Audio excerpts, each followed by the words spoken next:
Hello, my name is Bradley and I'm your host of The Internal Game. Okay, dudes and dudettes, I want to talk about the mind. I want to talk a little bit about illusion. I want to talk a little bit about being insane. Okay, again, not calling you insane, but hear me out.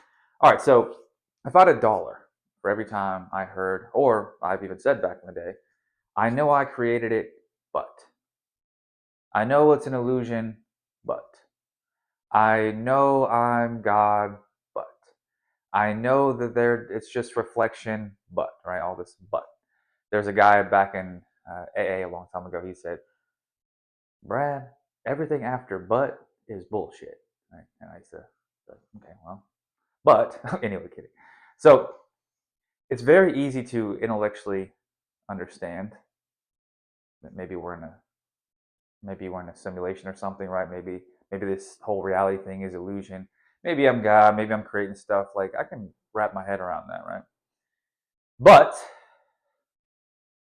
it doesn't stop the suffering, right? We actually have to know this. We have to we have to really get in touch with what it is that we are so we can actually see through the illusion. If not, then we just use things like it's an illusion to more so as an affirmation to kind of get us out of this state of being or some kind of funk to get us out of the pain. Like it's an illusion, it's an illusion, it's an illusion. It's like, okay, well, how's that helping you? Like how's that working for you? The illusion part, right? The actual insanity part, the actual illusion that we're partaking in is believing that we are the mind. That's the actual problem. It's everything else is just a manifestation of this. Everything else is coming from this. It's kind of like what Eckhart said. Once you understand the root of the dysfunction, there's no need to explore its countless manifestations, right? Once we understand that the root is believing that we are our minds, there's no need to explore the countless manifestations of what came after we believed that we were our minds, right? So I know I've made a video about this before, and just a few moments ago I was joking about it in the school group session. And if we are like caught up in the mind, arguing with people in the head, projecting on in the future, regretting the past, constantly in a narrative and constant story in the mind, we're suffering because we're believing it. Like the mind itself is not the problem. Us believing that we are the mind is the problem, right? Now, mind is great, but it's also dysfunctional. And to identify with dysfunction is going to make us dysfunctional, right? To identify with instability because the mind is unstable. It thinks about this and thinks about that, thinks about this and that, and has one perception about this, and then 5 minutes later has a different perception about that. And we latch onto this one, you latch onto that one, and now we're like, oh my God, I'm unstable. It's like, well, no shit. No shit. Right? But if we found ourselves wrapped up in the mind, constantly telling stories, projecting all this stuff, like, what do you think would happen? What do you think would happen if you were to like vocalize everything that you were saying in the mind? If you were to walk down the street, wherever you are, right now, and just speak loudly or just like out loud of the stories that you're having in the mind and this, somebody would call the police.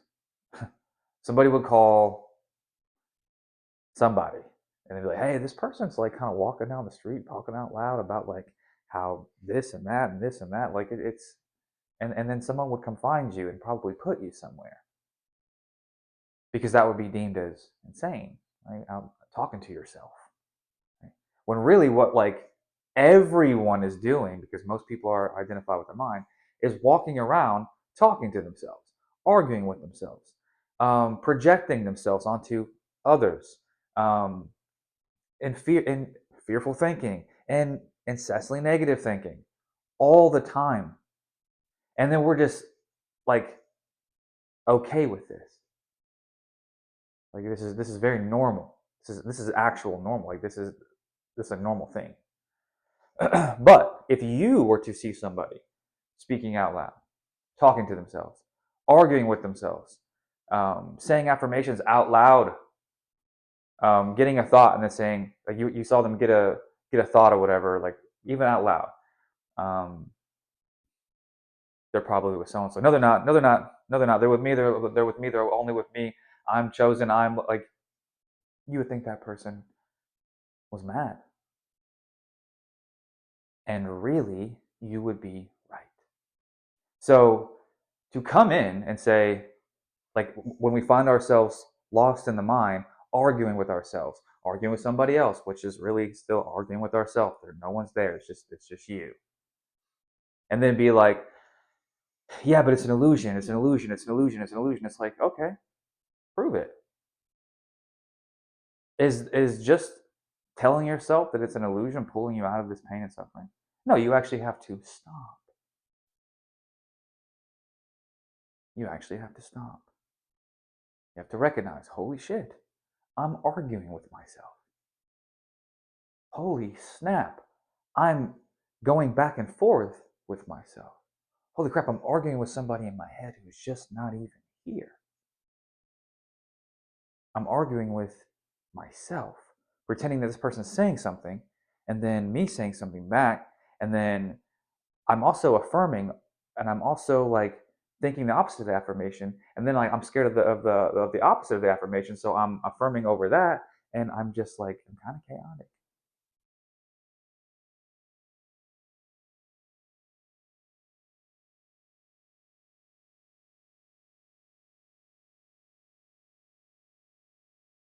Once you understand the root of the dysfunction, as Eckhart says, there's no need to explore its countless manifestations.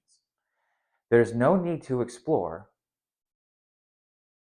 why, like, what brought about the suffering, and like who did this, who said that, like in the mind, like this person's responsible. There's no need to explore what happened back in the day when I started thinking this and started thinking that, and then because of that, I thought this way, and now I projected onto that, and SP is doing that, and person at work's doing that. No need to explore all the countless manifestations that happened after you were identified with the dysfunction,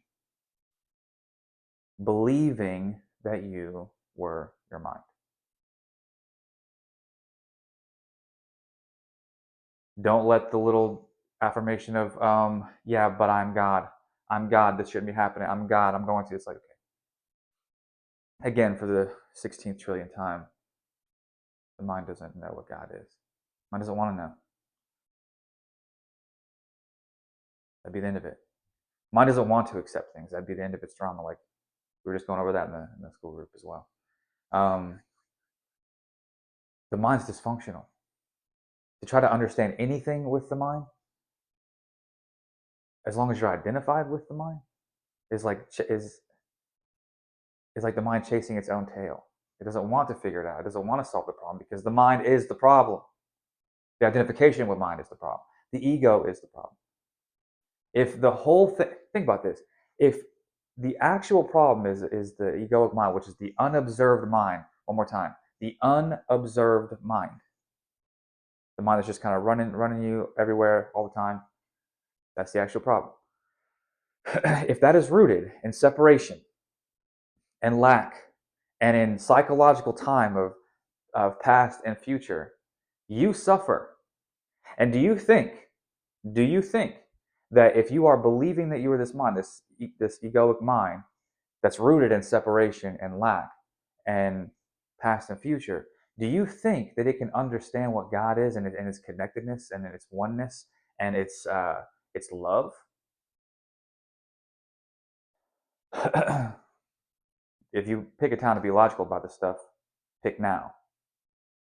That doesn't make any logical sense. If the only way this egoic mind survives is to be unobserved, and it's rooted in lack, it's rooted in separation, its very nature is separate from I'm this, you're that, we're different, right? And it's based in psychological time of past and future. A past is where it's got its identity, and a future where it's going to be some moment where everything's finally okay. Resisting the now. And God can only be found outside of mind in love and right now. Then how far do you think you're going to get with this mind? So when we intellectually understand, yeah, it's an illusion. Yeah, I'm God. Yes, I know I created it. When we intellectually understand it, that's when we get the but. I know I'm God, but. I know it's an illusion, but. But you're suffering. Yeah. And just telling yourself that it's an illusion or just telling yourself you're God doesn't take that away. You guys have heard me talk, lately about the being human. Can't manifest your way out of being human. Can't manifest your way out of dysregulated nervous system. All this stuff, right? And spiritual bypassing, all this good stuff. You guys have heard me talk about this as well.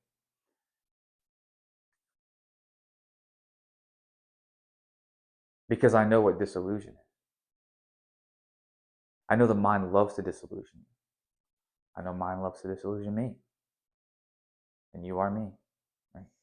So the idea here is to look at what this mind is and look at and then do what it's not. Right? Like, so what is the egoic mind? Is the unobserved mind. So what does that imply us to do? Observe the mind.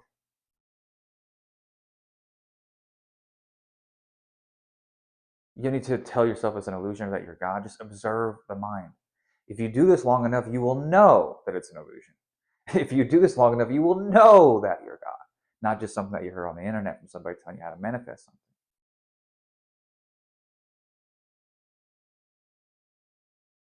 something. It's rooted in separation and lack and psychological time, which creates psychological time. If you observe your mind long enough, you will know that there's no separation. If you observe your mind long enough, you will know that everything exists right here, right now. We're all one and connected, and there's no lack. But if you keep getting disillusioned by buying into mind stories, this will just be something that you read about. Until we actually start practicing things like acceptance, non-resistance, right? That's what acceptance is. More of a surrendered approach to life, a fearless type of way of being. Then we'll just be in mind and be scared and walking around arguing with ourselves, thinking that we're arguing with somebody else and projecting these things onto somebody else and disillusioning ourselves, living in illusion. And then telling ourselves, but it's illusion, but I know it's illusion, but I know I'm God, but all you have to do is just be present. That's it. That's it. Like there's not some that's it. You really want to be done with the illusion and really want to know that? Be present. You really want to stop the suffering? If you really want that, you actually have to really want that. Start accepting things. You think God's scared of things? Like, think about this. I was just talking about this on the school group. Like, do you think, like, if we could put God, like the all, if you were to put it in a human being, that's what we're saying we are, right? God in a human form, right? That's what we're saying we are. And everyone's God, right? God is everything. We're saying this. And let's think about this. Let's bring some logic to this for a second. Do you think that God, if it was in a human body, would be scared of thought? Do you think that God would get a thought and then be like, nope, that's not it, and then start affirming the opposite of that because he actually was scared of that one thought manifesting and thought that it meant something? Do you think God would be walking around arguing with himself, projecting onto people? You think God would do any of this stuff like talking to himself, arguing with himself, resisting the now? Or do you think that God would probably just enjoy creation and like enjoy the now moment, not be identified with mind? Realize that thoughts are just like that. They're kind of like clouds. They're in the sky. You are the spaciousness, right? You think God would probably operate like that, probably, right? And if you intended on creating something, he would intend it, or maybe have a nice little visual, or a little story he would tell if that's what he wanted to do, or he would just probably say it's done, just like he did. Let's just say it in Bible tense, like let there be light. Boom, there it is, right? I was just talking about this on the school group about as far as imagination. It's like I'll be present. I'll be like, okay, well, I want to create though. Shouldn't I use my mind? It's like, well, of course you should use your mind, but just like Eckhart said, until as long as we're identified with the mind, we don't use the mind uses you. And all this imagination that we're kind of coming up with in the head is really involuntary in alignment with how we see self and certain conditioning. And it's mostly negative. It's mostly like irrelevant stuff, and it causes fear.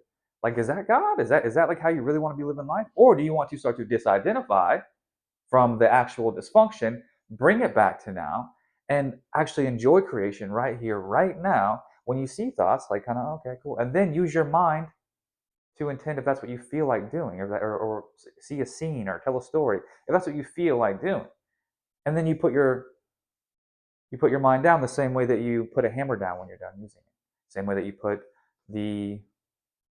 your toothbrush down when you're done using it, the same way you put your hairbrush down when you're done using it. I don't have that problem, but you know what I'm saying, or have that thing going on, but you know what I'm saying. So again, stop disillusioning yourself.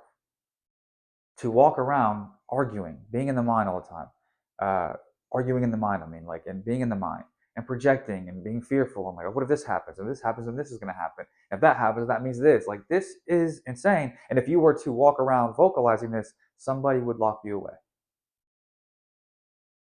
And then on the collective scope of things, everyone's doing it, and this is kind of a problem. This is a big problem. There's certain people that have like a button that can push something and end things for a lot of people, and they have this problem. That's scary. So we want to do our part. Start to awaken. Literally, start to awaken from this dream of thought, of being identified with thought. Ask yourself, like, how much am I suffering, dude? How much am I trying to act like something's not happening by telling myself that it's an illusion, or that like I'm God, but I'm really struggling? You don't have to struggle. Just stop trying to convince yourself of something. Just let go of what you're not. Stop buying into the thoughts. Return to the present moment. Every time that you catch yourself arguing with somebody in your head, or projecting onto somebody, or being fearful, bring it back to now. You don't need to tell yourself it's an illusion if you just get out of it. Remember, there's a difference between saying and being. You can say it's an illusion all you want, but as long as you're still participating in it by identifying with the mind, it doesn't matter what you say. It doesn't matter what you say at all. Like, if you really want to recognize that it's an illusion, be more present. If you really want to recognize that you're a God, like, and not just stuff that people say on the internet, or whatever, or wherever they say it at, telling you that you're God and you can create whatever you want, but you're still struggling, still having some pain, still having some resistance, mostly resistance to the now and circumstance in life. Be present. Make it about that. Watch what happens.